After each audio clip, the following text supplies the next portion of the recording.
Hello. Uh, there's no two easy ways to say it. Pick one word. One word. What's this live stream going to be about? Come on, you know me by now. I've been making these for a few years. What's the most popular topic? And we're going to not do a live stream about depression.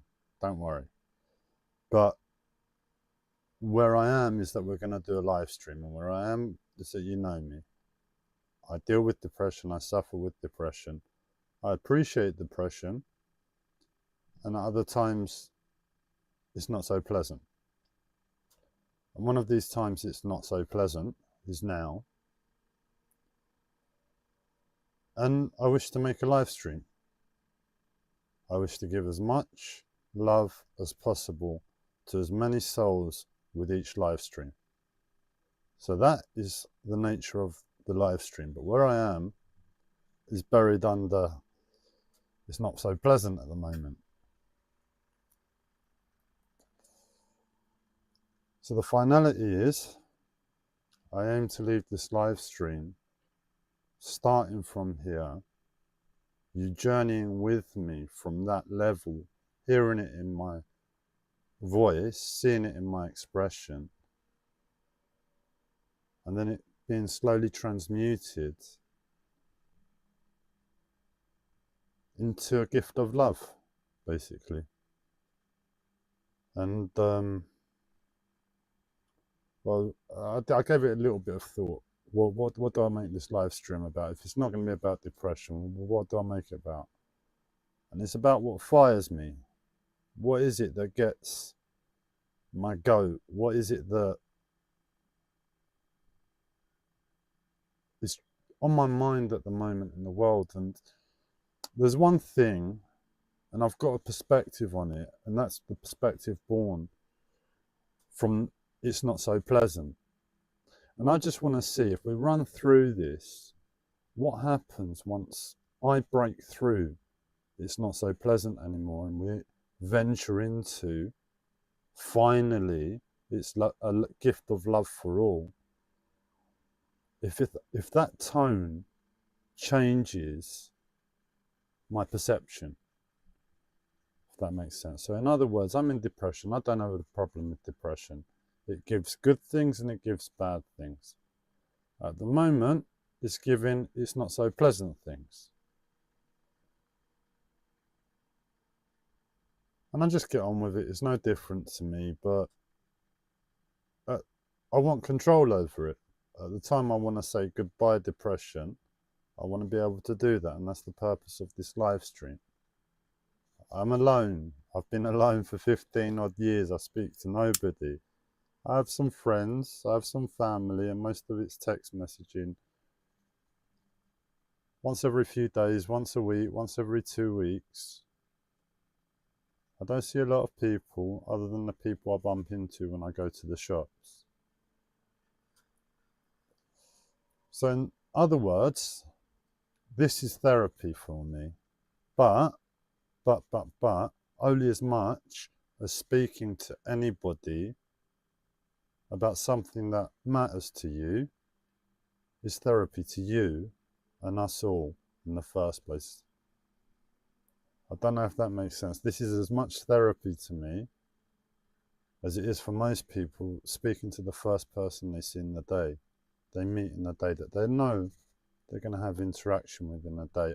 Might be the first person at work, might be their partner, child, might be the friendly bus driver or the person you meet on the train. Or it could be the person you sit next to at work. You're a quiet person. You get to work and you're inside. And you get there and finally, it's like breakfast. You've been fasting from speaking. I used to do this. It was so enjoyable, so peaceful. You know you're alone and it's all optimization to the max.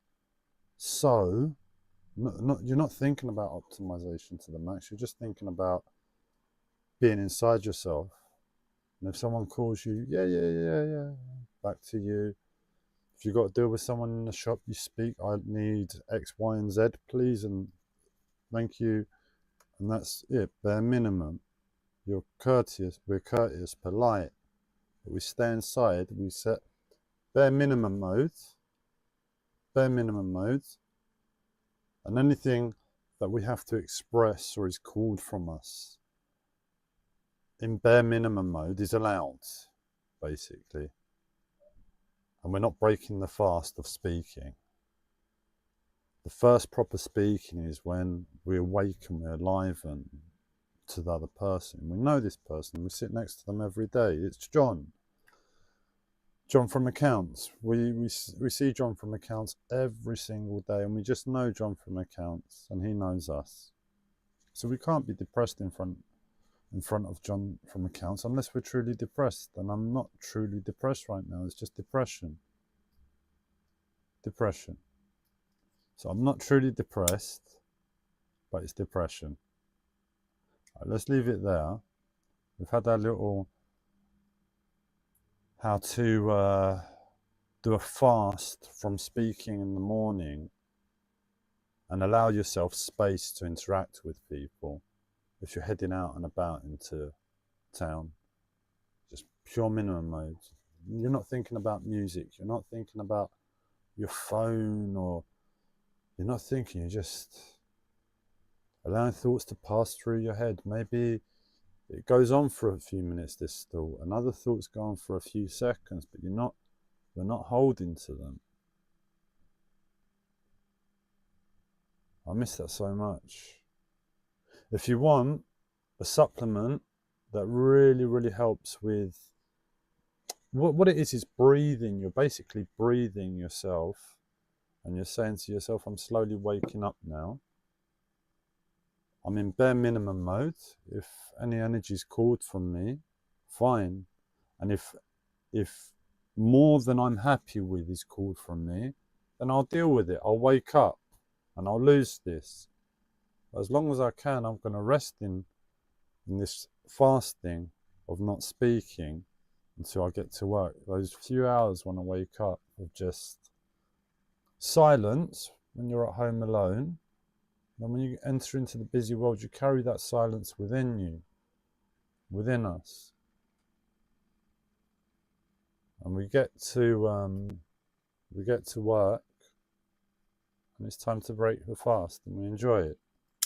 So this is my breakfast. I've spoken to the guy in the shop. He told me I smelt. I was still fasting. It's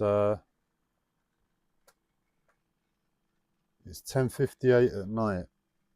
10:58 at night, pardon me, 7:58 at night. It's been a horrible day. I've not been able to get in gear all day today, but I needed to go to the shops. So I was home alone all day. I'm fighting through my depression inside, and I go outside, and I'm not outwardly social. I'm what is it? It's extrovert and introvert. I'm a weird way round. I'm like an extroverted introvert or an introverted extrovert. But when I go outside, I like to stay inside. I don't like feeling other people. So I guess I'm an extroverted introvert. But they're so aligned, it's like... Anyway. So yeah, I carried the peace and quiet outside of me. I almost lost it in the shop when the guy told me I smelt, but I wasn't going to lose my peace and silence for anybody. He wasn't too unpleasant about it. He's fixing my iPad at the end of the day, and I've got nobody else to ask, so I've got to really just suck it up and get on with it. He's fixing my iPad. I need it fixed. My technology breaks all the time. You wouldn't believe it. Technology in the simplest of forms, all the way to computers and iPhones and high precision technology. They just all break. I've been told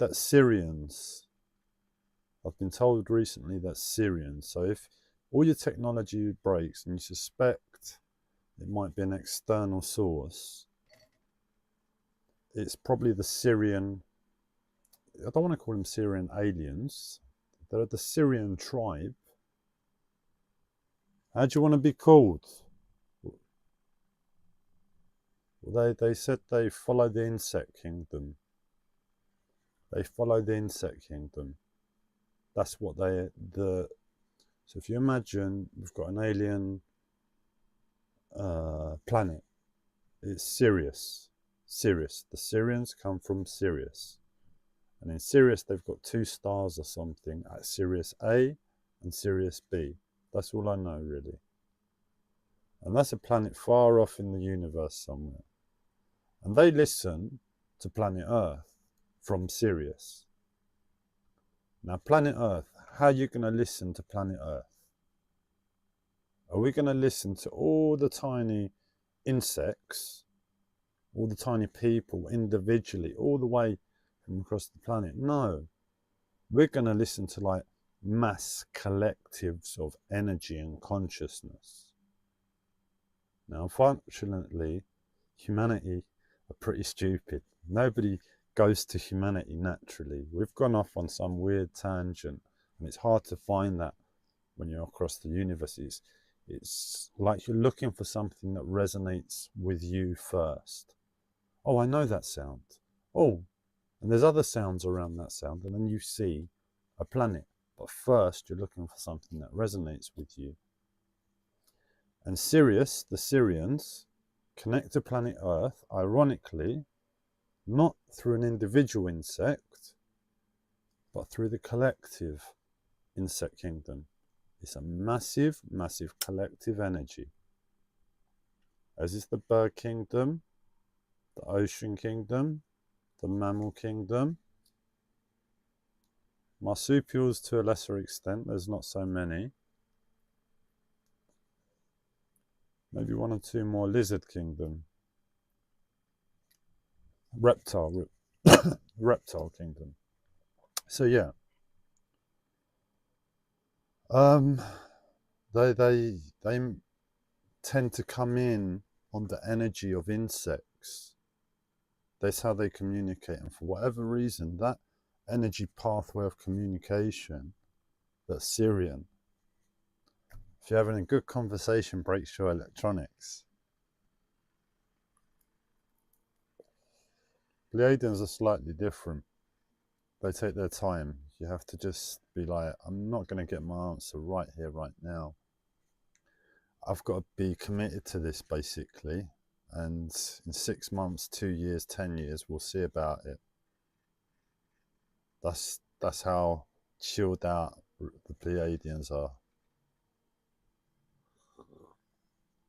Syrians at the moment in communication, they're really, really to the point, to the heart of the matter really quickly. And the best way I can describe it is you're talking to your friend. You're there and your friend is next to you.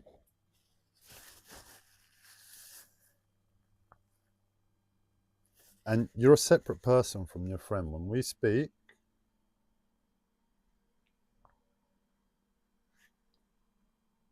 sorry, I've got a cupping machine. I thought it was going to fall off.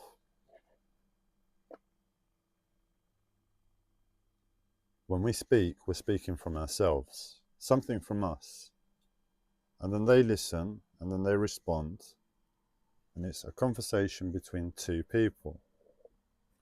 The experience I had with the Syrians was I asked the question and I was expecting to receive it like a human being.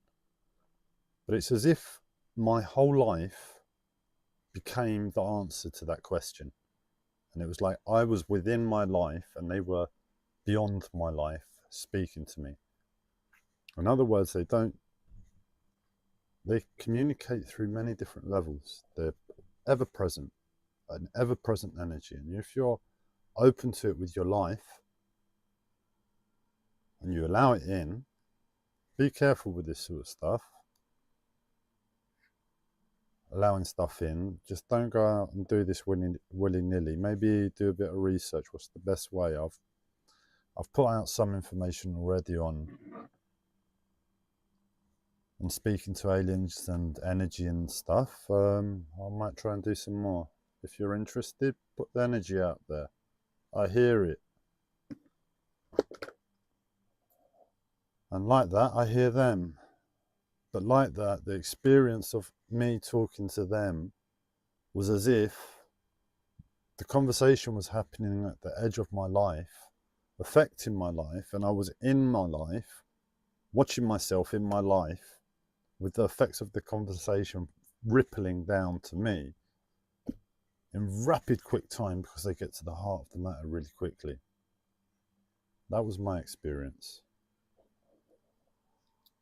Anyway, back to depression. That's what you want to hear, isn't it? You don't want to listen to spirituality and aliens and my copy machine fell off. Spirituality and aliens, time travel and energy, the powers of heart and mind. No. I know this by now. We do depression. So we go back to the depression. You're calling for depression, I know. Okay, forgive me. Forgive me for sidetracking on spirituality. We'll go back to depression. So yeah, nobody was going to take my silence away. And I'd been thinking earlier in the day, checked YouTube for the news, what's going on in the world, checked Facebook, and it's ceasefire day. They've released the hostages and there's no more war in Gaza, no more active war in Gaza this time.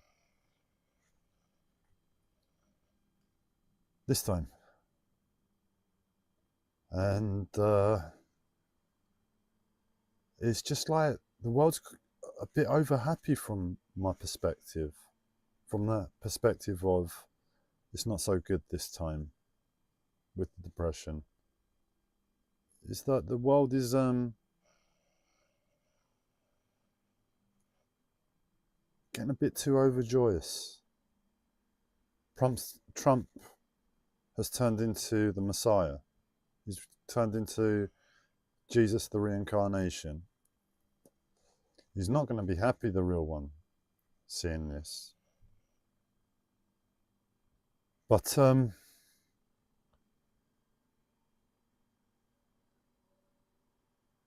yeah, I mean, what's got me is that you got tens or hundreds of thousands, I don't know how many, Palestinians returning home now. And for whatever logic, and this is what I don't understand, the logic behind it. For whatever logic,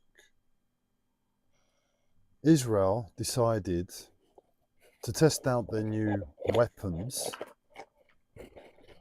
the precision and efficiency of their new weapons, possibly even, and this is the most sickening, the cost effectiveness of their weapons. That they've basically gone and bulldozed most of Gaza.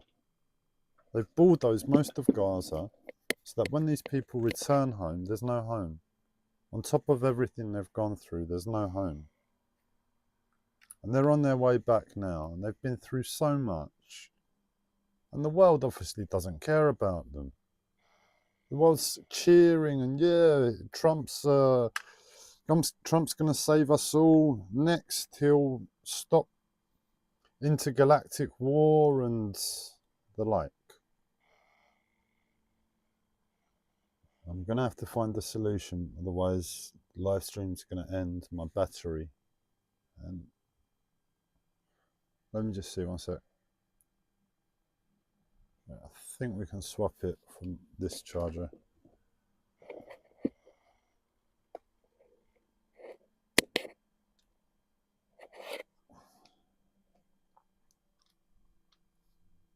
We're not thinking about the people. We're thinking about ourselves at the moment. Oh my God, how good is it that this war has stopped? So good, I can breathe now, I can eat now. I couldn't eat for the past 6 months watching this. Gazans queuing up to get food. every day, and they're getting shot queuing up for food. How can I eat? Oh my God, the ceasefire's over. They're not dying anymore. I can eat now. We're selfish. And this is coming to me. This is the realization, the horrible bit, where I'm like, oh God, that's me too. And as we enter into a space of love, for most people, they would have logged off pre-2026. So everybody else is basically who I'm speaking to.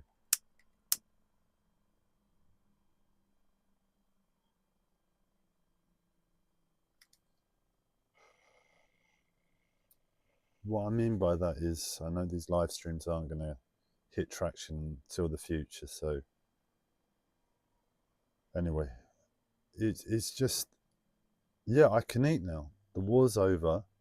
The war's over, and there should be celebration.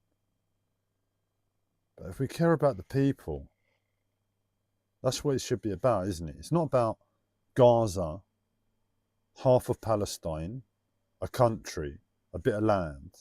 That's not what it's about. It's not Gaza. It's the people that are there, the suffering that has been put upon them. It looks like they shouldn't need to be shot queuing up for food anymore, except for Israel still controls 58% of Gaza. So it's nothing about Gaza. In my opinion, it's just like the world cheering, finally, Israel has stopped going so aggressive in war. That's all I can see. Israel are very aggressive in war. And that aggression has stopped. That's what the world is cheering for. The pain to see a person, a Palestinian living in Gaza, imagining all the atrocities they've gone through, ending up in the camps. The war's finally over and they're going home, and there's no home. What are they going to do? And all the things that have happened before, friends, family, they've lost, parts damaged to their own body, periods of malnutrition, no life. I mean, I drink coffee and smoke every day. That's like an impossibility in their situation. I can't imagine it. No coffee and smoke. What do you mean? But what's more painful than that is to see another human out of their mind in aggression hitting somebody. And at the moment from this picture, the fight has finally stopped. And instead of, oh my God, let's help the other person, we're like, finally, he's come to his senses. He's stopped hitting him. Oh my God, I can breathe. It's all over. We were so gripped there, we couldn't jump in and help. We're too weak compared to this situation. And we're just not fighters. We're just not aggressive to be able to jump into fights. But at the end of a fight, we care for the person that's just been hurt. It's over, isn't it? Surely it's over. But then, how many different wars have been fought over the land that's become Israel? And that's what I mean. We're all getting too happy about this. Let's keep it real. Let's keep it focused. No. This is a shoddy ceasefire at best. A better late than never.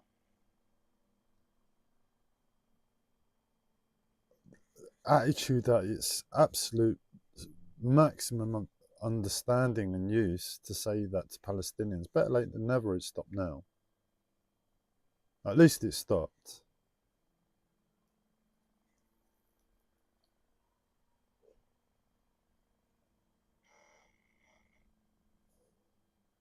But, and this is where the love comes in, the present moment. Okay, Gabriel, you've been in your depression. You've had that thought. There's truth in it. Maybe everybody doesn't agree with it. But truth from your perspective, that that's how things are. So we can label it a truth. But we come out of our depression and we enter a space of love, and love is connected. Love is other people. Nobody got born somewhere in the forest and ended up in total self-love. No, they became an animal, animalistic. They forgot the love. Love is born of other people. So that idea that I had gets put in this bubble now from enclosed in my breakfast. I want to keep my silence inside of me.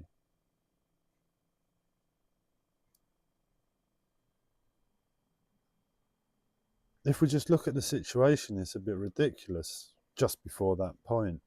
But at that point, we say, well, that's the situation. And on the other side of it, we say, well, what do we do with that situation? We say, well, yeah,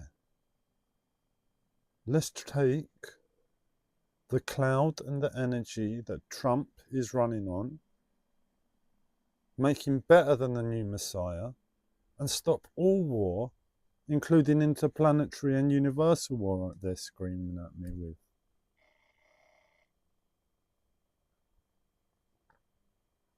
And I'm serious, but how do we do that? It needs to be real, it needs to be grounded. And at the moment, it's like we're disconnected. It's like half of humanity sees it as fantastic and very few see the tragedy of the people. And at the end of the day, that's what it's about. That's how to watch a fight. The fight ends, we care for the person that's hurt. We don't care for the mind of the person that's just been beating the shit out of him, that it's come to sanity and he's okay now too. He's okay. No, we don't think that because he's not physically hurt. The other person's physically hurt. Or is it that we're still too scared to go close in case anything changes?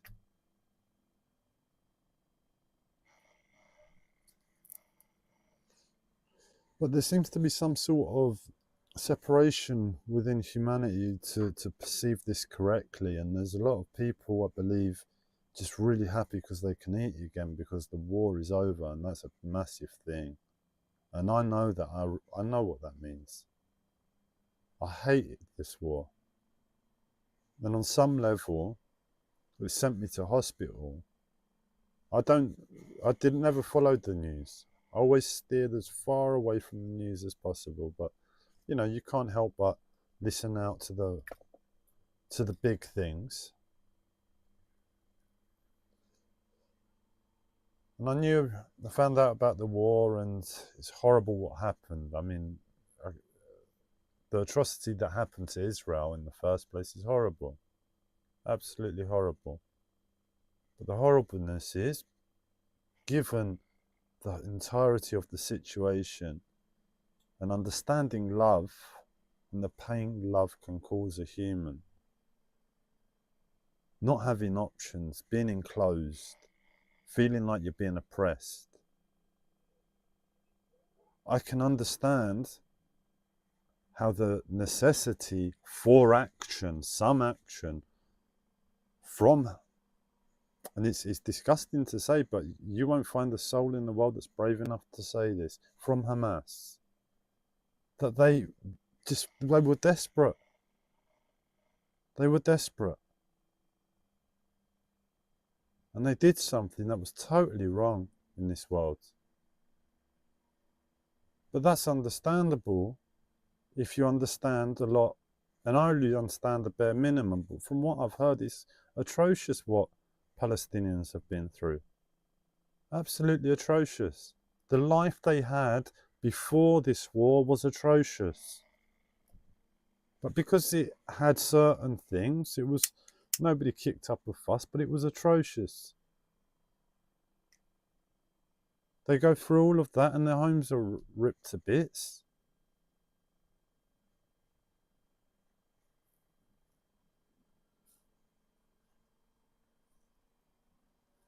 But we're just glad the war is over. We're just glad the war is over. There was only 65,000 Palestinians killed. There was only 65,000 killed. How many million are their total lives destroyed? It's just, I can't understand the logic, man. They used bombs as if they were cheaper to use than bulldozers to destroy all of the houses. How many bombs must have been fired to destroy all of those houses?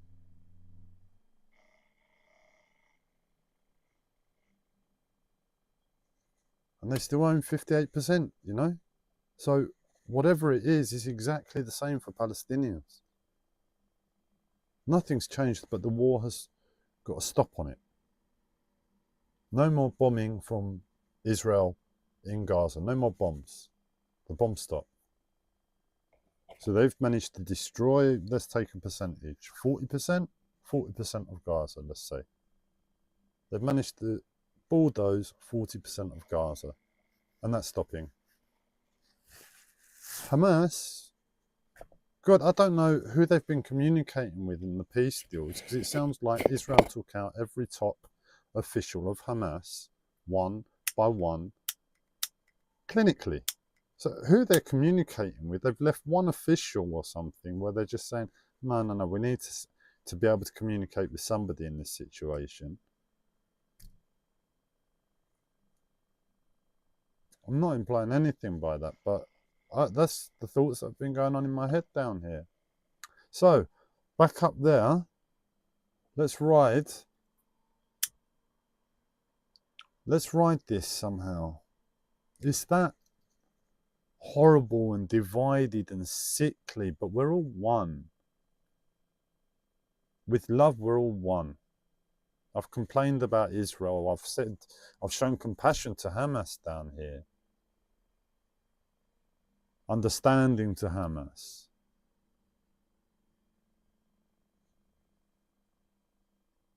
And all I want is for a better world.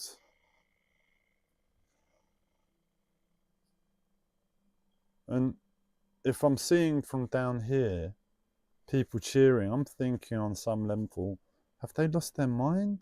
Have we all lost our mind? Have we all lost our mind?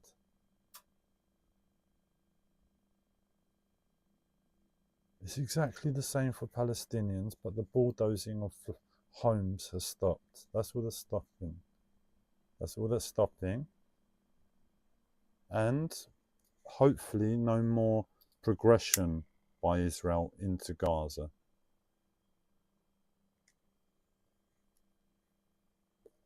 From down here, the most important thing is the people. We don't care about the people. So it's work mode. We have to be in work mode. We have to say, okay, this is a horrible situation. This is the situation, but that is a lot of energy. And there's good in it that it's a war that has stopped in a very, very key place where war has been fought over and over. Hostages have been released. Hamas seem to be very keen that this is the right thing by Trump.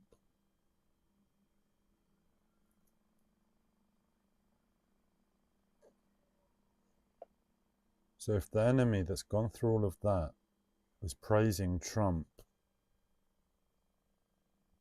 if we have compassion for the people of Palestine and the people, unfortunately, who are in negotiating the stopping of the suffering of the people, were the people in control, but somehow that's been disconnected. It's like, at what point would most Palestinians have gone, what? We're at war with you because our government fires at you. Because our government fires bombs at you, we're at war with you. We're pretty sure at some point through the hardship most Palestinians would have gone through in that 2-3 year period. I can't remember how long it is. Is it 2 years, 3 years? 2 years, I think. In that period, most Palestinians said, I renounce my government. I renounce my government to this insanity. If it means electing a government that just doesn't respond that way, then fine. I have no problem with that. So by the end of it, it's like Israel's making a peace deal with thin air.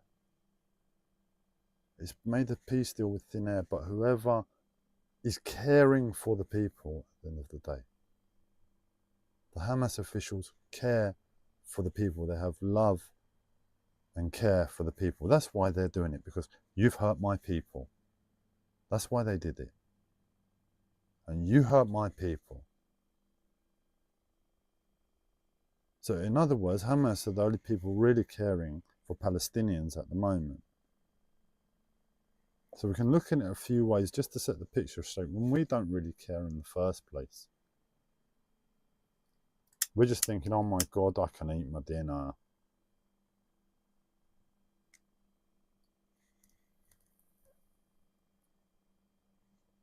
But they care for Palestinians. They know the atrocity. They care for Palestinians to the extent that they're willing to commit atrocities beyond atrocities to the oppressors of Palestinians. That's how it looked. And that's the love, unfortunately, when it takes an ugly side, an ugly action through an ugly situation. But unfortunately, if that could be viewed as love, that's the amount of love they have for the Palestinian people. I can't claim that love. I wouldn't fire a thing at anybody for somebody else. I wouldn't go to murder. I don't think I would go to murder. But love is a powerful thing, and I know love in a lot of levels, and I know I haven't gone to the absolute limits. So I can never say in honesty. And they went there. I'm just happy I've not. And God forgive, for God willing, touch wood and everything else, cross my fingers, I never have to go there. Love never tests me that much.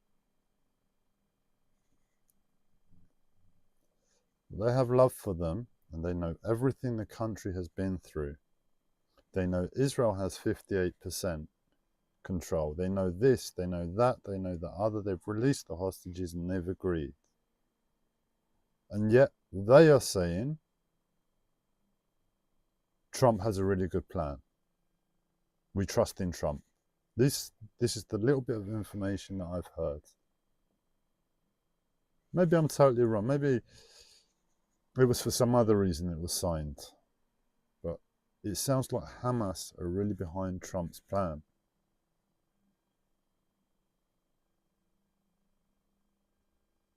So who am I to sit here really thinking I'm caring for Palestinians, when the people that unfortunately care for them, or have cared for them,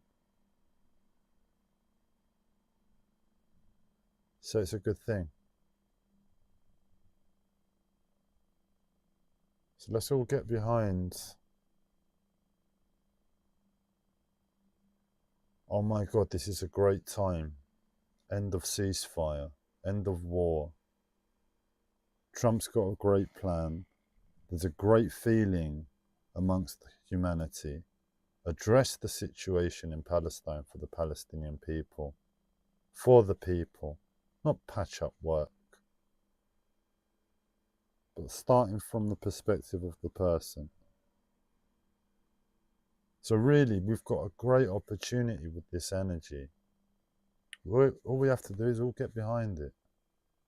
There is another major war or two happening worldwide that hopefully this energy can go to and say, hey guys, this is humanity. We're this massive, massive energy and we really don't like war, but you guys are still at war. Please stop.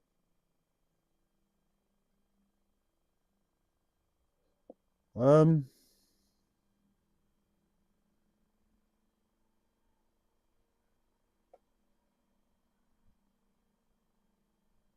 we care for the Palestinian people. That is going to ground that energy. So this is what's going to show. It's an end of an end of the war. But if we can utilize all of that pain and horribleness for once, instead of being depressed about it, and realize that we all just want to eat, we're all hungry, we've all been watching this war, that war, and the other war on telly and the internet and online and news and newspapers. God, for over 100 years now, since World War One, the world has just been war. All the time, you can't get away from it. Media.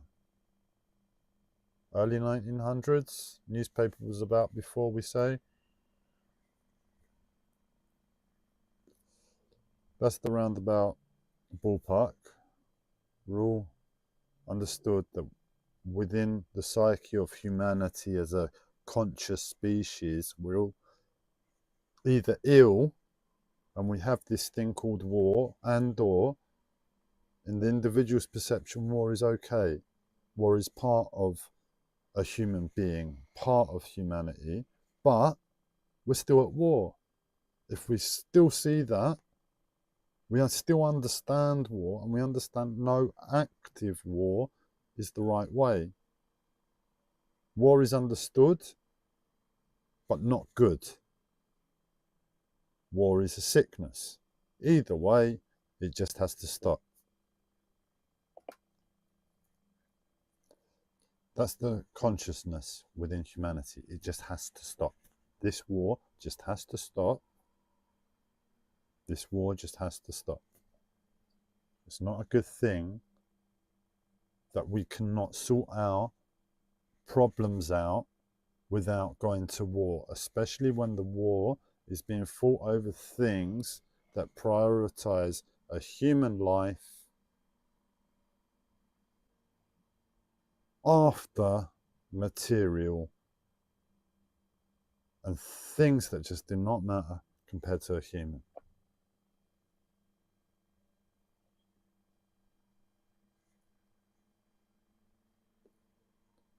We have the amazing ability to speak, and we have this amazing gift of language, supposedly. But there's some sort of error there within humanity, because if we were truly that love that we all feel inside of us and have experienced at some point in our life, and we claim love as part of ourselves, if we were that love, and I lost it. I was going to say something and I lost it. But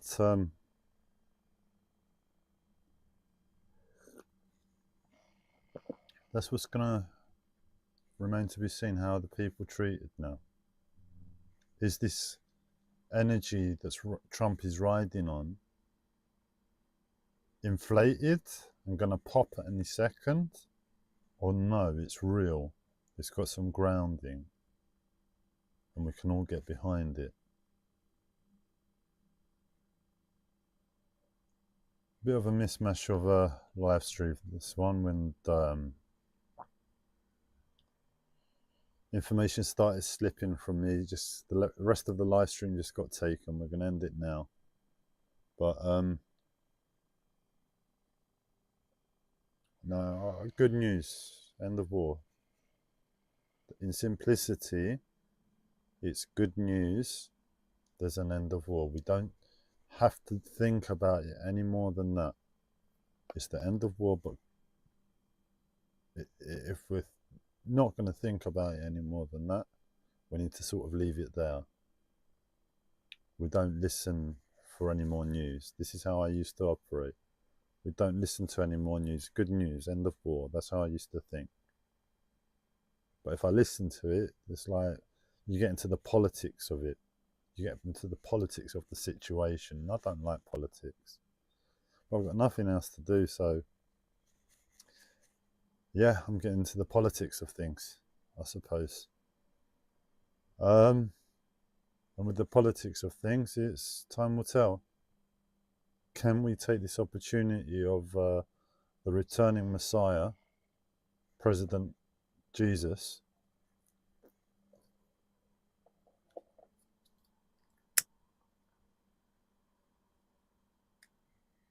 President Trump, to do a good thing for all of mankind with one simple idea?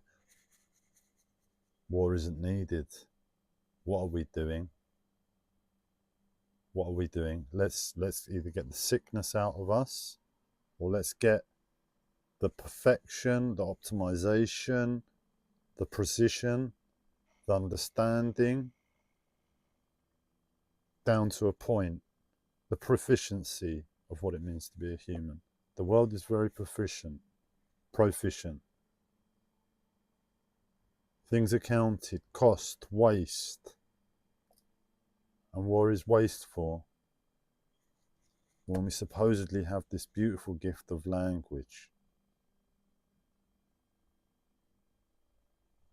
War is wasteful when we have this beautiful gift of language.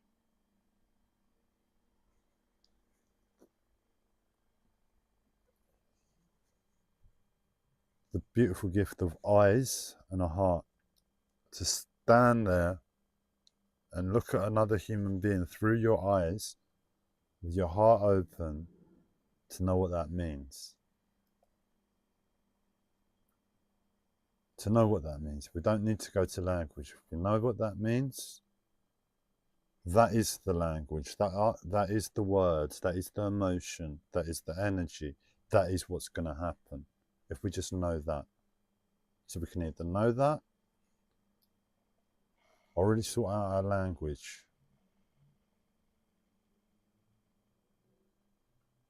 How many thousands of years have we supposedly been speaking? I saw today ancient Greek was apparently the first spoken language 15,000 years ago, or written, recorded, something on Facebook, that's what it said. Don't know how much truth there is in that. Something told me it didn't quite sound right, but we're talking 15,000 years of practice. We've been practicing for 15,000 years, and we keep going to arguing in conversation. We could have a really, really deep discussion about something, but because we keep going to arguing, we get stuck, fighting, wars. But hopefully this is the last argument, and we all realise we can do better.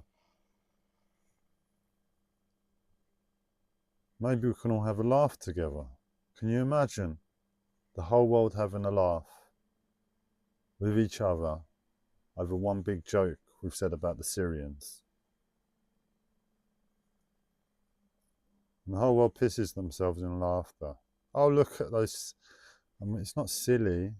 It's not silly. It's not cruel humour. It's compassionate humour. Compassionate. They did something silly so we would all laugh. That's what happened. They put a big banana skin out there in space, and they said, look, and they slipped up, and the whole world stopped. They stopped all the war, and they laughed at Syrians. It was so funny. So funny. You should have seen it. Banana skin right there. Anyway.